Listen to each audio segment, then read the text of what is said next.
Homo exploratus.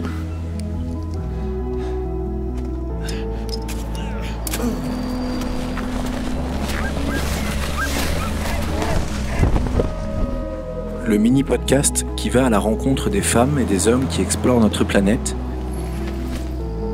et qui, au travers de leurs aventures, nous livrent un regard sur le monde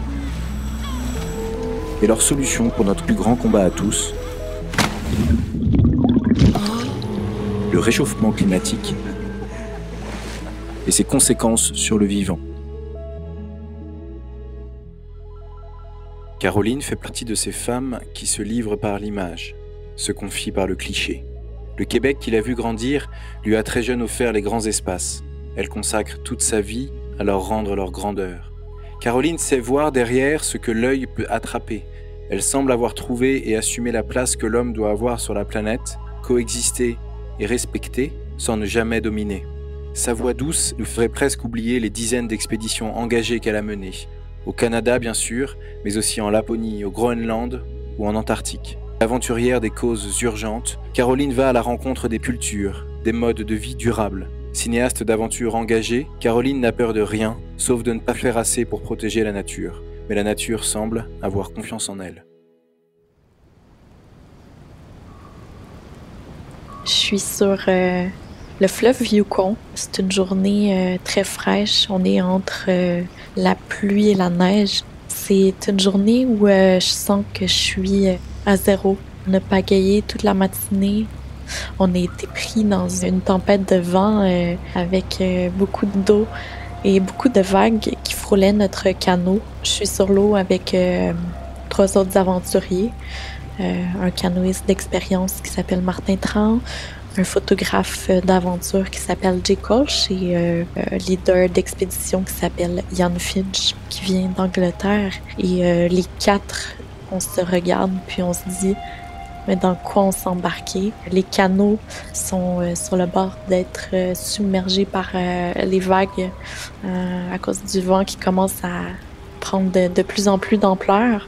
Pourtant, je croyais être à ma place sur cette expédition-là. Je m'étais préparée, j'étais prête physiquement, mentalement. Et je me retrouve à me dire à chaque coup de pagaie comment je vais y arriver. Il faut rejoindre la berge pour arrêter avant que la tempête devienne plus forte. Quand je mets le capuchon de mon manteau Gore-Tex sur ma tête, je me rends compte que toute l'eau qui est recueillie dans le capuchon se retrouve entre mes omoplates puis me congèle le dos. J'ai de la difficulté à mettre le zip de mon manteau jusqu'en haut parce que mes doigts commencent à être gelés. Mes gants troués après avoir fait 15 jours d'expédition sur le fleuve Yukon sont remplis de trous. Mes vêtements usés par les 15 jours sur l'eau me permettent pas d'arriver à retrouver ma chaleur. Je sais qu'il me reste juste assez d'énergie pour le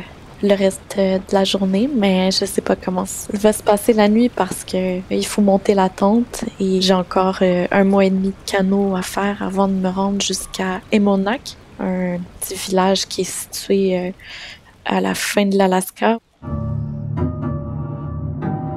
Et de traverser l'Alaska en canot, je me disais que ça allait être assez simple. Ça serait pas quelque chose qui me sortirait trop de ma zone de confort. Mais à ce moment-là, je me dis que peut-être que je vais devoir abandonner. Puis tout ça fait en sorte que je me demande si être cinéaste d'aventure, c'est vraiment le métier que je veux faire. Je pensais pas avoir à mettre ma vie en danger. Je pensais pas à devoir sortir de ma zone de confort si souvent. Puis, je me demande comment je vais être capable de filmer nos journées dans des conditions comme ça où je peux pas sortir la caméra parce que j'ai les doigts congelés. Et je me demande comment mon équipement de caméra va résister à toute cette eau-là qui rentre dans le canot et que j'essaie d'enlever avec une petite seau. Je me dis, ouais, il est vraiment temps d'arriver sur la berge. Je regarde mon partenaire de canot dans les yeux, puis on n'a pas besoin de parler. On sait qu'il faut pagayer encore, puis Dès qu'on va atteindre la berge, on va pouvoir souffler un peu, mais ça sera pas le début. Il faut falloir trouver les moyens de se réchauffer, puis peut-être qu'après, on va pouvoir avoir un petit moment de répit. Je suis née en banlieue de Montréal et maintenant, j'ai la chance d'habiter dans cette super ville. Le Canada, c'est immense. Mon plaisir, c'est de tranquillement rester près de chez moi, d'explorer plus les endroits qui sont un peu plus au nord. En sortant de chez soi et en allant pas trop loin, on peut tomber sur des trésors, puis on n'a pas nécessairement besoin de toujours prendre l'avion pendant des heures avant d'aller en nature, et c'est ce que j'essaie de faire de plus en plus.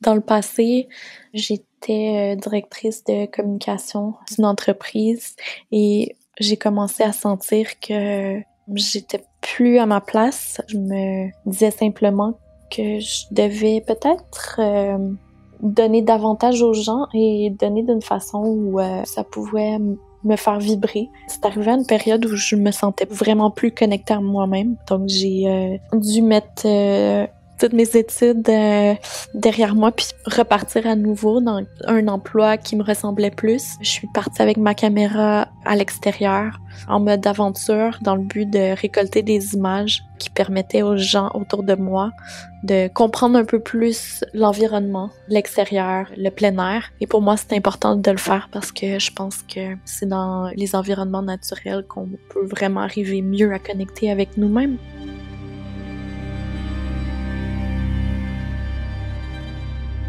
J'ai pris ma caméra, je me suis dit je lâche tout, je recommence à zéro. J'avais environ 24 ans et j'ai décidé de pas regarder en arrière et j'ai dû assumer le fait que j'étais rendue une cinéaste d'aventure.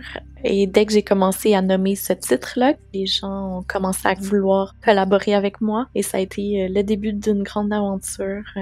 Et maintenant, mon travail, c'est de partir en expédition et de revenir avec des images dans le but de faire des documentaires d'aventure.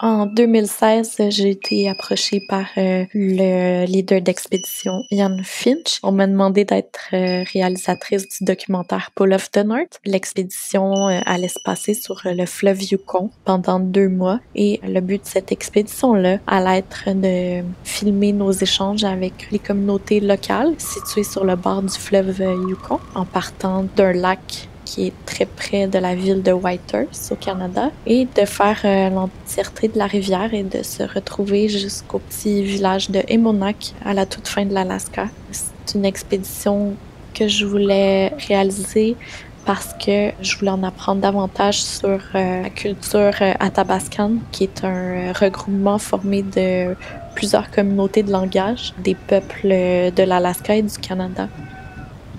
Pour moi, ça allait être une des premières fois que j'allais prendre des entrevues aussi percutantes avec des gens qui allaient m'en apprendre sur des moyens de transport, comment construire des canaux comme il y a environ 100 ans. Puis ça allait être aussi une façon pour moi d'aller chercher un peu l'authenticité du territoire par des témoignages des gens qu'on allait rencontrer sur la rivière. On allait aussi interviewer ces peuples-là pour voir s'ils avaient des messages à délivrer à des gens qui vivaient en ville. Qu'est-ce qu'on pouvait faire de notre côté pour améliorer les conditions des gens qui se trouvent sur le fleuve Yukon. Une façon de se reconnecter à nous-mêmes puis à notre environnement. L'œil de ma caméra veut capter la sensibilité des éléments qui nous entourent. Dans les petits détails que je capte avec mes lentilles, je vais essayer de montrer la fragilité du monde dans lequel on vit, que ce soit de la faune ou de la flore, et d'essayer de refaire vivre les émotions que je ressens moi quand je suis en nature, que ce soit autant l'odeur des pins, le bruit du vent dans les grands sapins. C'est des choses qui m'amènent beaucoup de bien-être, donc j'essaie de le faire vivre aux gens autour de moi. J'ai visité quelques endroits dans le monde en faisant des expéditions de longue distance qui m'ont permis de me sentir face aux éléments. et à la complexité de la météo, du terrain, tant en Antarctique que dans le nord du Québec ou en Norvège, puis de me sentir très près des éléments, autant des vents forts que des tempêtes de neige ou d'être sur une rivière ou sur un glacier pendant des mois entiers, m'a confrontée vraiment avec moi-même. Autant sur le terrain, je pense qu'il y a des crevasses à surpasser. Je pense qu'il y a des endroits dans nos vies où on se retrouve face à soi-même. Puis les éléments naturels ou des conditions météorologiques très fortes m'ont probablement amené cet esprit de résilience-là qui maintenant me permet de passer par-dessus des éléments négatifs dans ma vie ou des moments très difficiles parce que je sais qu'on peut être facilement amené à vivre des moments très forts. Puis je crois aussi qu'on grandit après être revenu d'une expédition comme certaines que j'ai faites. Je sens que je suis vraiment allée au bout de moi-même puis que j'ai rien à cacher maintenant. Ce qui me fait pleurer, c'est qu'on reconnaisse pas assez l'art ou la créativité dans le monde d'aujourd'hui. Je crois qu'on est si loin des choses importantes et la créativité, pour moi, c'est ce qui me donne foi en l'avenir. Et si on avait plus de créativité, d'écoute, ben on pourrait passer à travers tous les défis. Ce qui m'empêche de dormir aujourd'hui, c'est de pas être en mesure de mettre tout mon temps, toute mon énergie à aider pour la conservation de parcs ou d'environnements naturels au Québec ou au Canada. En ce moment, je suis très impliquée pour faire mon possible afin de parler de certains parcs en lien avec la Société des parcs et des environnements naturels du Québec qui aide à la conservation des milieux naturels, mais j'ai envie de faire plus. J'ai envie d'avoir une voix qui me permet d'aider. Ce qui me passionne, c'est d'aller au contact des gens pour arriver à me connecter d'une façon authentique avec eux. Je suis une personne qui est très timide dans la vie, donc d'avoir une caméra me permet d'aller directement échanger avec les gens et de discuter avec des gens de plein air. C'est vraiment une de mes passions. Je suis Caroline Côté, cinéaste d'aventure, athlète de longue distance et ambassadrice Explora Project pour que nos actions et nos explorations aient un impact positif sur l'homme et l'environnement.